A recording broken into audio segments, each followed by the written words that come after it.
So the first thing I want to point out in this video is how I'm peeling these potatoes. I have a really sharp potato peeler and I'm pulling the peelings towards myself. I'm pulling the peeler towards myself. I go along the long sides and then I do the top and the bottom.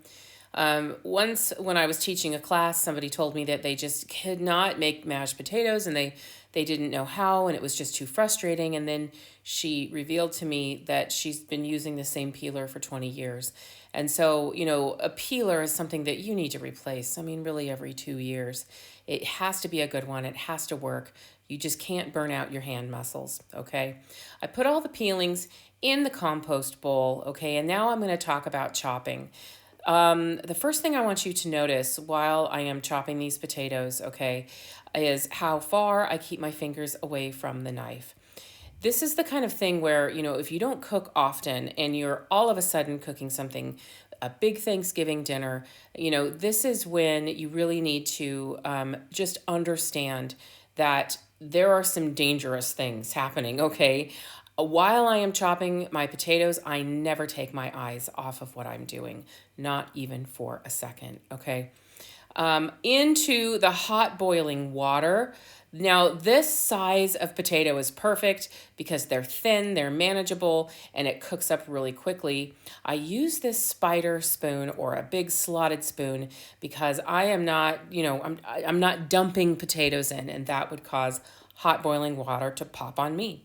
Okay, I use the same spoon to take the boiled potatoes out of the hot water right into my KitchenAid mixer bowl, okay?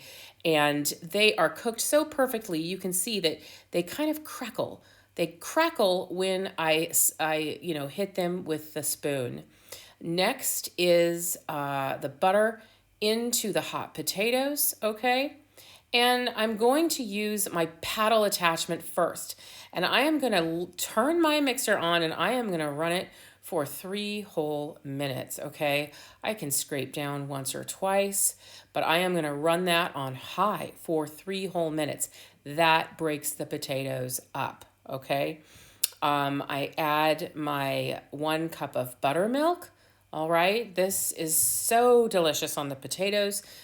And I'm going to use that mixer to do all the work for me, okay?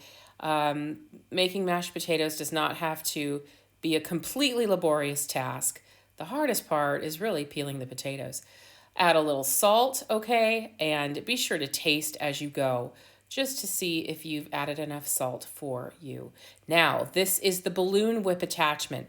Turn that on high and I am going to whip that for 3 minutes as well. Then I get a nice, smooth, whipped potato. It's fabulous, okay? Once I started making mashed potatoes with the mixer, I never went back. I like to draw a nice little decorative swirly thing on there. Pats of butter go on next. And if I'm making this ahead of time, I can put this in the fridge and then just bake it in the oven when it's time to have our big dinner, okay?